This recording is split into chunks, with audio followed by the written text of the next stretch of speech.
Cyber Countdown's number 2 story, tonight's worst persons in the world. The bronze tonight to news actress Gretchen Carlson of Cluster Fox and Friends, responding this morning, or yesterday morning rather, to Fox's report that Press Secretary Robert Gibbs was asked at a White House morning news gaggle about an off-the-record lunch Monday at the White House, and the report that amongst the guests were Ms. Maddow and myself.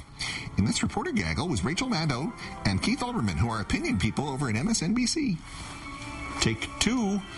Gibbs was at the reporter gaggle. He was asked about who was at the lunch.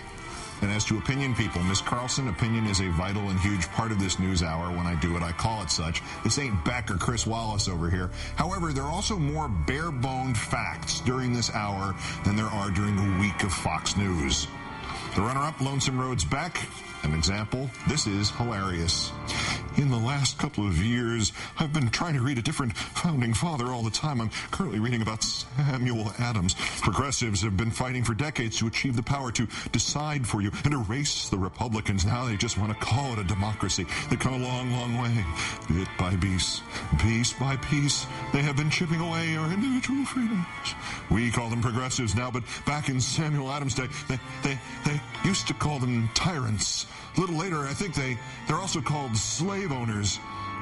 At least a dozen of the founding fathers, 12, maybe 24 of the 56 signatories to the Constitution, they owned slaves. And just the other day, Beck defended the clause in the Constitution, which was later amended, that had made it illegal to banish slavery for 20 years after the Constitution was adopted.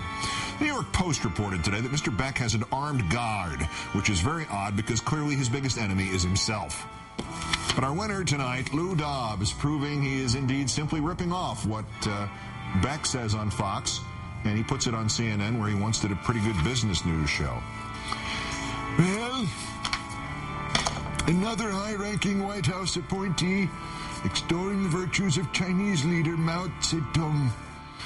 When White House manufacturing czar Ron Bloom was an executive at the United Steelworkers Union, he addressed a 2008 forum on the union role in bankruptcy.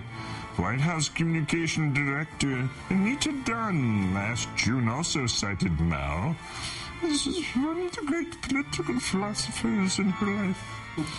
Well, to hear more of my thoughts on all the president's czars and their fascination with Mao Zedong, please join me on the